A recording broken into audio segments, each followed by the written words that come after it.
Hi, my name's Elaine Lipnitz, and I'm the school nurse for the Haynes 6th Grade Center, and I'm here today to talk to you about wounds and rashes.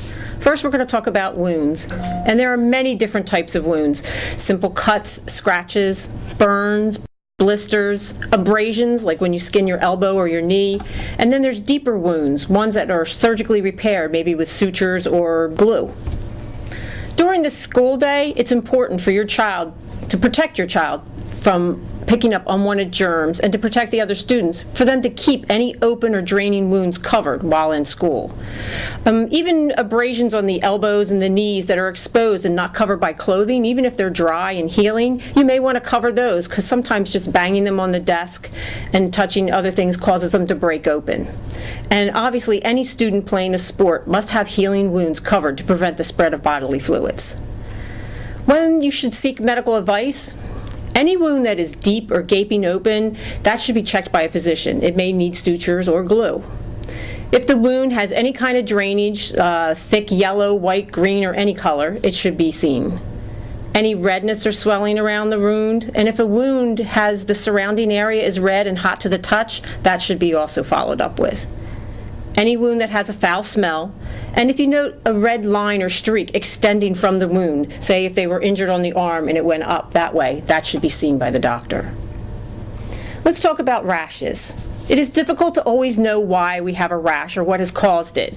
Some causes of rashes could be allergies, viral infections, bacteria, parasites, even fungus. When trying to understand a rash, we need to know so much more information. There are other symptoms involved, the health history of the child, what have they been exposed to, and more. While many rashes are minor and can be treated at home, there are times when a student must be excluded from school and seek medical follow-up. So when do you seek medical follow-up? Well, if the rash involves multiple body parts, such as the face, the hands, the feet, or the genitalia, groin area. If they have a fever and/or sore throat, and remember, we consider a fever anything 100 degrees Fahrenheit or more. If there are any pustules are blisters or pimples with heads, any kind of drainage, and if the rash is spreading. If your child has been excluded from school due to a rash, you will have to obtain a note of clearance from their physician before your child may return to school, so it's important that you remember to get that.